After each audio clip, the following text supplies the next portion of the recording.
Hello guys, a very good morning to all of you. स्वागत है आप सभी का ऑनलाइन स्टडी एकेडमी में। आज डेट है 28 मार्च 2021 और आज के डेट के जितने भी इंपॉर्टेंट करंट अफेयर्स हैं वो डिस्कस करेंगे हम इस वीडियो में। तो आइए शुरू करते हैं।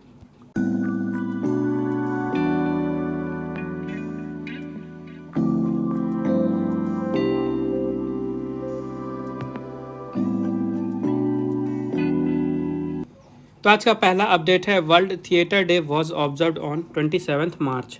विश्व रंगमंच दिवस 27 मार्च को मनाया गया। तो हर साल पूरे विश्व भर में 27 मार्च को मनाया जाता है ये वर्ल्ड थिएटर डे। और ये दिन की शुरुआत की गई थी 1961 में इंटरनेशनल थिएटर इंस्टीट्यूट यानी कि ITI, जो कि फ्रांस में है, उनके द्वारा। तो हर साल जो ITI के एग्जीक्यूटिव काउंसिल हैं वो एक आउटस्टैंडिंग थिएटर पर्सनालिटी को चूज़ करते हैं जो कि उस साल के इवेंट के लिए यानी वर्ल्ड थिएटर डे के लिए एक मैसेज लिखते हैं। तो इस साल का जो मैसेज है ये लिखा गया है यूनाइटेड किंगडम के हेलेन मिरेन के द्वारा। और एक पॉइंट याद रखिएगा कि जो सबसे पहला मैसेज लिखा गया था ये 1962 में लिखा गया था जीन कॉकट्यू के द्वारा। ओके, तो वर्ल्ड थिएटर डे को मनाने का एम क्या है? तो इसको मनाया जाता है ताकि पूरे विश्व भर में जो थिएटर है उसके जितने भी प्रकार होते हैं उनको प्रमोट किया जा सके, लोगों के बीच में जागरूकता फैलाई जाए कि थिएटर क्या होता है, कैसे होता है, कितने प्रकार का होता है। उसके अलावा जो थिएटर कम्युनिटीज़ है वहाँ पे जितने भी लोग काम कर रहे हैं उनके काम को प्रमोट करना, उसके अलावा जो थिएटर है उसको एंजॉय करना और उसको लोगों में शेयर करना, ये सारे एम हैं इस दिन को सेलिब्रेट करने के। नेक्स्ट अपडेट है, Earth Hour 2021 was observed on 27 March. Earth Hour 2021 27 मार्च को मनाया गया।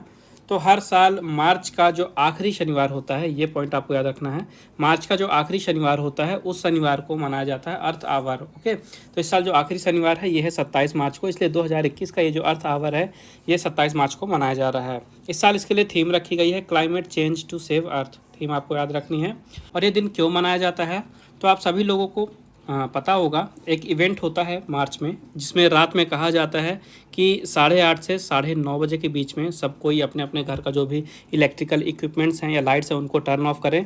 तो ये वही इवेंट है अर्थ आवर। ओके, तो इस दिन क्या होता है कि जो भी इंडिविजुअल हैं, कम्युनिटीज़ हैं या हाउस होल्ड हैं उनको इनकरेज किया जाता है कि वो 1 घंटे तक लाइट बंद रखें और जो भी इन्वायरमेंट में चेंज हो रहा है, क्लाइमेट चेंज हो रहा है, उसके खिलाफ लड़ाई में अपना सपोर्ट शो करें। तो एक तरह से 2007 में इसकी शुरुआत की गई थी। एनर्जी कंजम्पशन और इन्वायरमेंट में उसके क्या इफ़ेक्ट हो सकते हैं उसके बारे में जागरूकता फैलाने के लिए। और ये जो है अर्थ आवर, इसको ऑर्गेनाइज करा जाता है world wide fund for nature यानी कि WWF के द्वारा। और ये जो WWF है इसका हेडक्वार्टर है स्विट्ज़रलैंड के ग्लैंड में। इसकी स्थापना हुई थी 1961 में और यहाँ के प्रेसिडेंट और CEO हैं कार्टर रॉबर्ट्स। नेक्स्ट अपडेट है, Nirmala Sitharaman has launched central scrutiny centre and IEPFA app. Nirmala Sitharaman ji ने सेंट्रल स्क्रूटिनी सेंटर और IEPFA ऐप लॉन्च किया है। तो अभी हाल ही में भारत की जो फाइनेंस मिनिस्टर हैं निर्मला सीतारमन जी, उन्होंने वर्चुअली मोड में 2 चीज़ों का इनॉग्रेशन किया है। एक तो है सेंट्रल स्क्रूटिनी सेंटर और दूसरा है IEPFA मोबाइल ऐप। IEPFA मतलब कि investor education and protection fund authority. Okay, तो इसका मोबाइल ऐप लॉन्च किया गया है। तो देखिए जो दोनों टेक्निकल चीज़ें लॉन्च की गई हैं ये मिनिस्ट्री ऑफ कॉर्पोरेट अफेयर्स के द्वारा लॉन्च की गई हैं और इसे लॉन्च किया गया है जो भारत सरकार का विज़न है डिजिटली एम्पावर बनाने का, भारत को यानी डिजिटल रूप से सशक्त बनाने का, उसको और सपोर्ट प्रदान करने के लिए। तो ये जो मोबाइल ऐप है ये मेनली इन्वेस्टर्स के लिए लॉन्च की गई है जिसके द्वारा इन्वेस्टर्स को एजुकेशन दी जाएगी, कैसे इन्वेस्ट करना है, कहाँ इन्वेस्ट करना है, इसके बारे में अवेयरनेस फैलाई जाएगी ताकि उनको प्रोटेक्शन मिले इन्वेस्टिंग के टाइम पे। और जो सेंट्रल स्क्रूटिनी सेंटर है यहाँ पे ये देखिए, जो स्क्रूटिनी है इसका मतलब होता है जांचना। ओके, जांच पड़ताल करना। तो जितने भी कॉरपोरेट्स हैं जो कि MCA 21 रजिस्ट्री के अंदर में state through process form fill करेंगे, ये सेंटर उनकी जांच पड़ताल करेगा यानी कि उन्हें स्क्रूटिनी करेगा। नेक्स्ट अपडेट है, 28th addition of Hunar Haat has been organised eight कला अकेडमी पणजी गोवा। हुनर हाट का 28वां संस्करण कला अकादमी पणजी गोवा में आयोजित किया गया। तो अभी हाल ही में गोवा की कैपिटल जो पणजी है वहाँ पे कला अकादमी में 28वां संस्करण ऑर्गेनाइज कराया गया है हुनर हाट का। ओके, तो ये 26 मार्च से शुरू हुआ और ये 4 अप्रैल तक चलेगा और इसको थीम दी गई है vocal for local. Okay, theme याद रखिएगा। तो हुनर हाट क्या होता है, ये काफ़ी पॉपुलर प्लेटफॉर्म होता है जो कि अलग अलग स्टेट्स में अलग अलग इवेंट्स में ऑर्गेनाइज कराया जाता है, जहाँ पे जो भी भारत के लोकल आर्टिशियन हैं या क्राफ्टमैन हैं उनकी कलाओं का या जो भी प्रोडक्ट वो बनाते हैं उन सभी का शोकेस किया जाता है। तो याद रखना है, ये जो 28वां संस्करण है ये गोवा की कैपिटल पणजी के कला एकेडमी में ऑर्गेनाइज कराया गया है और यहाँ पे लगभग 500 से भी ज़्यादा आर्टिशियन हैं, जो कलाकार हैं, क्राफ्टमैन हैं। तो पूरे भारत भर से जितने भी स्टेट हैं या यूनियन टेरिटरीज़ हैं, तो लगभग 500 से भी ज़्यादा लोग यहाँ पे पार्टिसिपेट करेंगे और जो भी उनके प्रोडक्ट हैं, फूड हैं, डेलिकेसीज़ हैं, उनके जो भी पॉटरी हैं, हैंडलूम हैं या वुडन के प्रोडक्ट्स हैं, जितनी भी चीज़ें वो बनाते हैं प्रोडक्ट, सब चीज़ों का शोकेस किया जाएगा। और जो अगला हुनर हाट है ये ऑर्गेनाइज कराया जाएगा देहरादून में 16 अप्रैल से 25 अप्रैल के बीच में, और जो उसके बाद वाला हुनर हाट है ये ऑर्गेनाइज कराया जाएगा सूरत में 26 अप्रैल से 5 मई। और अभी का ऑर्गेनाइज कराया गया है गोवा में, जहाँ के चीफ मिनिस्टर हैं प्रमोद सावंत, कैपिटल है पणजी और गवर्नर है भगत सिंह कोश्यारी जो कि महाराष्ट्र के भी गवर्नर हैं। नेक्स्ट अपडेट है, Maitri Aquatech has set up mobile water from air kiosk at Visakhapatnam. Maitri Aquatech ने विशाखापट्टनम में मोबाइल वाटर एयर कियोस्क स्थापित किया है। तो ये जो नाम आप देख रहे हैं मैत्री एक्वाटेक, ये एक स्टार्टअप है जिन्होंने अभी हाल ही में एक ऐसा कियोस्क सेटअप किया है विशाखापट्टनम में जो कि एयर से वाटर बनाएगा। ओके, इसको वाटर बनाने के लिए किसी भी तरह से ग्राउंड वाटर पे डिपेंड नहीं करना पड़ेगा। ओके, इनका एक सॉल्यूशन है जिसका नाम दिया गया है मेघदूत सॉल्यूशन। तो इस मेघदूत सॉल्यूशन का यूज़ करके ये जो कियोस्क है ये हवा से पानी बनाएगा और ये जो पानी है पूरी तरह से साफ़ होगा और ये ड्रिंक में यूज़ किया जा सकता है, मतलब पीने के लिए इस्तेमाल किया जा सकता है। और ये कहा जा रहा है कि ये विश्व का पहला इस तरह का पहला कियोस्क है। ओके, तो कहाँ पे सेटअप किया गया है, विशाखापट्टनम में। ओके, इसके अलावा यहाँ पे एक वाटर नॉलेज रिसोर्स सेंटर भी बनाया जाएगा इसी कियोस्क में, जो कि लोगों के बीच में वहाँ पे अवेयरनेस फैलाएगा कि साफ़ पानी का यूज़ क्या होता है, कितना ज़रूरी है हेल्थ के लिए साफ़ पानी। उसके अलावा साफ़ सफाई यानी सैनिटेशन और हाइजीन प्रैक्टिसेस के बारे में भी बताएगा ये नॉलेज सेंटर। तो विशाखापट्टनम है आंध्र प्रदेश में, जहाँ की कैपिटल है अमरावती। चीफ मिनिस्टर हैं वाई एस जगन मोहन रेड्डी और गवर्नर हैं विश्वभूषण हरिचंदन।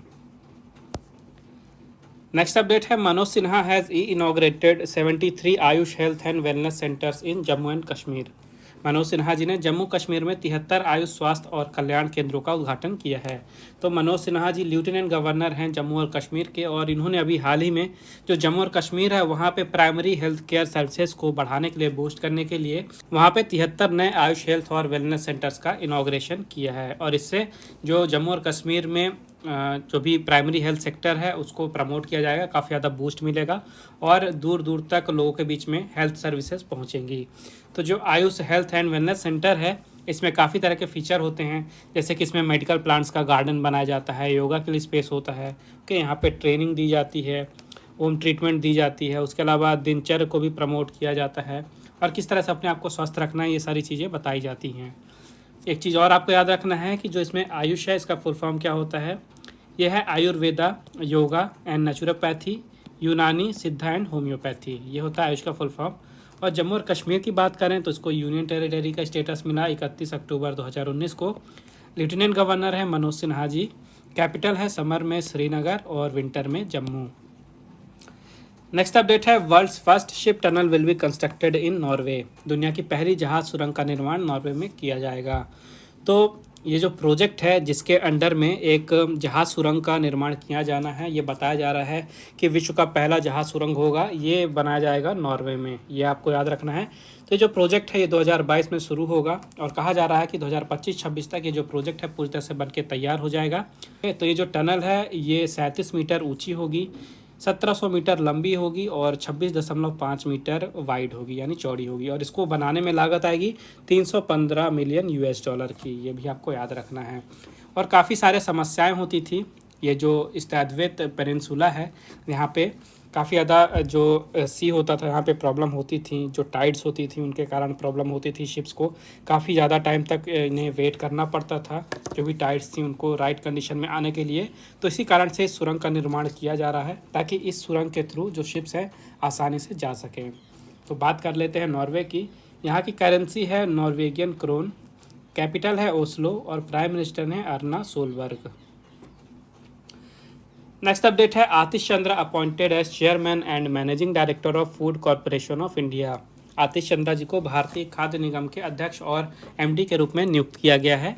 तो ये हैं आतिश चंद्रा जी, और हाल ही में इन्हें FCI यानी कि फूड कॉरपोरेशन ऑफ इंडिया के नए चेयरमैन और मैनेजिंग डायरेक्टर के रूप में नियुक्त कर लिया गया है। प्रेजेंट में बात करें तो ये डिपार्टमेंट ऑफ एग्रीकल्चर और कॉरपोरेशन एंड फार्मर्स वेलफेयर में जॉइंट सेक्रेटरी के रूप में कार्य कर रहे हैं, और अब ये नए चेयरमैन और मैनेजिंग डायरेक्टर होंगे FCI के।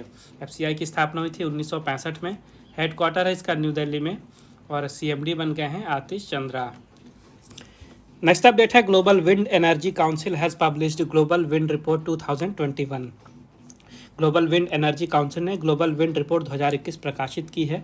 तो आपको सबसे पहले रिपोर्ट का नाम याद रखना है, ग्लोबल विंड रिपोर्ट 2021 की है, और इसे पब्लिश किया है ग्लोबल विंड एनर्जी काउंसिल ने।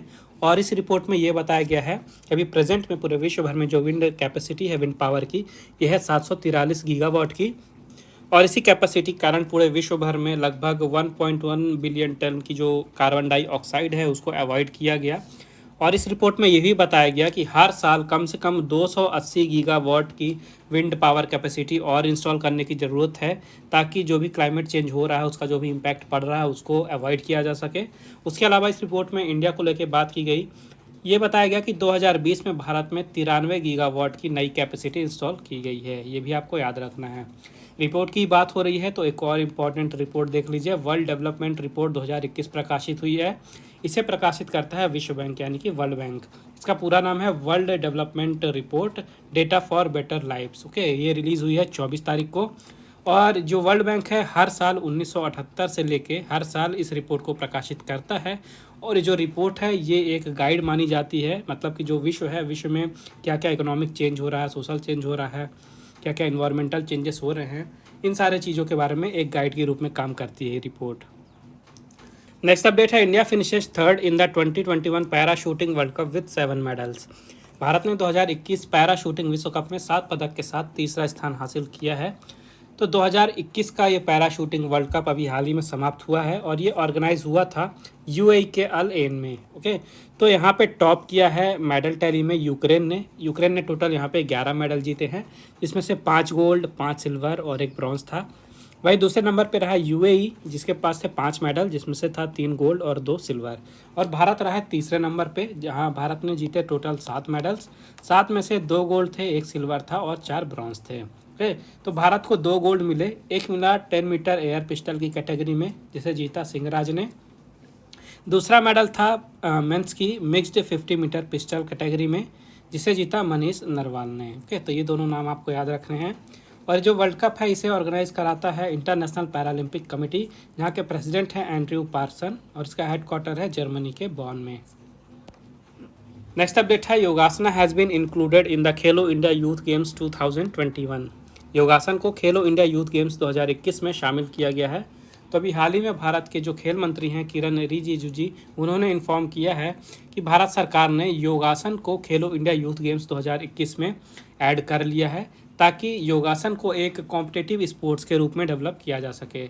इसके अलावा इसके लिए एक बॉडी भी बनाई गई है, इसको रिकॉग्निशन दिया गया है, जिसका नाम दिया गया है नेशनल योगासना स्पोर्ट्स फेडरेशन NYSF, ये भी आपको याद रखना है। और इसका काम होगा भारत में योगासन को ज़्यादा से ज़्यादा डेवलप करना और उसको प्रमोट करना पूरे विश्व भर में। तो जो योगासन स्पोर्ट है ये मेल और फीमेल दोनों ही कैटेगरी के लिए इंक्लूड किया गया है खेलो इंडिया यूथ गेम्स में, याद रखना है। तो जो 2021 के खेलो इंडिया यूथ गेम्स होंगे ये हरियाणा के पंचकुला में होने हैं, और ये 2021 के जो टोक्यो ओलंपिक्स होंगे उनके बाद होंगे। नेक्स्ट अपडेट है, Sameer Soni has authored the book my experiments with silence. Sameer Soni ने माई एक्सपेरिमेंट्स विद साइलेंस नामक पुस्तक लिखी है। तो ये हैं समीर सोनी, आपने देखा होगा बॉलीवुड एक्टर रही हैं, और हाल ही में इन्होंने अपनी पहली बुक लिखी है माई एक्सपेरिमेंट्स विद साइलेंस। ओके, तो आपको बुक का नाम याद रखना है। और ये जो बुक है ये सेल्फ डिस्कवरी और एंग्जाइटी के ऊपर लिखी गई है। साथ ही इस बुक में जो समीर सोनी के वो बॉलीवुड में अर्ली डेज थे, यानी स्ट्रगलिंग वाले दिन थे शुरू के, उसके बारे में भी लिखा गया है। और ये जो बुक है ये पब्लिश की गई है ओम बुक्स इंटरनेशनल के द्वारा। तो ये थे आज के important current affairs. I hope आपको यूजफुल लगे होंगे। वीडियो पसंद आई है तो वीडियो को लाइक ज़रूर करें, ज़्यादा से ज़्यादा शेयर करें अपने दोस्तों के साथ, और चैनल को सब्सक्राइब करना ना भूलें। साथ ही नोटिफिकेशन आपको मिलती रहे, इसलिए मेक श्योर बेल आइकन जरूर दबाइएगा। और रिवीजन के लिए आपको PDF फाइल चाहिए तो उसकी लिंक मैंने नीचे डिस्क्रिप्शन में दे दी है, आप वहाँ पे विजिट करके फ़ाइल डाउनलोड कर सकते हैं। तो फिर मिलते हैं कल कुछ नए करंट अफेयर्स के साथ। तब तक के लिए take care and thank you guys.